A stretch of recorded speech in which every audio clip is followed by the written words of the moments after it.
యాక్చువల్గా ఆలోచిస్తే మన సూపర్ స్టార్స్ మహేష్ బాబు, పవన్ కళ్యాణ్ లాంటి హీరోకి, మహేష్ బాబు లాంటి హీరోకి, రామ్ చరణ్ కానివ్వండి, జూనియర్ ఎన్టీఆర్ కానివ్వండి, మిగతా ఎంతమంది హీరోస్ ఉన్నారో, ప్రభాస్ కానివ్వండి, ఎవరికైనా సరే మన తెలుగు సినిమా డబ్బింగ్ కంటే కనీసం 50-60 లక్షలు రావచ్చం గొప్ప విషయం. ఎవరైనా చిన్న హీరో కనుక అయితే ₹1,00,000 కూడా అడిగే పరిస్థితి లేదు. కానీ అక్కడ ఇప్పుడే పుట్టిన హీరో ఎవరైనా ఉంటే ₹1,00,00,000 మనం కొంటున్నాం తెలుగుకి. ₹1,00,00,000 నుంచి 32-38 కోట్ల వరకు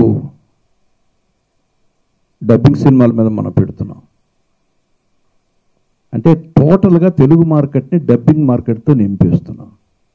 అందుకని డబ్బింగ్ సినిమా ఫంక్షన్స్కి, ప్రమోషన్కి ఎందుకు వెళ్ళాలి అనే ఒక నిర్ణయంతో నేను చాలా కాలంగా రాలేదు. ఇప్పుడు వచ్చింది కూడా నేను కేవలం ఈ అబ్బాయి కోసం.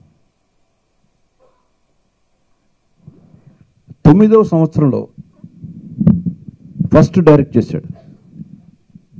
Care of platform, care of footpath. నాకు దర్శకుడు అంటే ఎంత ఇష్టమో మీ అందరికీ తెలుసు. ఎందుకంటే దర్శకుడు అనేవాడే ఏదైనా సాధించగలడు, ఏదైనా చేయగలడు. ఇంతవరకు చరిత్ర సృష్టించిన వాళ్ళంతా దర్శకులే. మీరు ఏ సినిమా అయినా తీసుకోండి, నాటి 10 కమాండ్మెంట్స్ దగ్గర నుంచి, బెన్హార్ దగ్గర నుంచి, మొఘలి ఆజం దగ్గర నుంచి,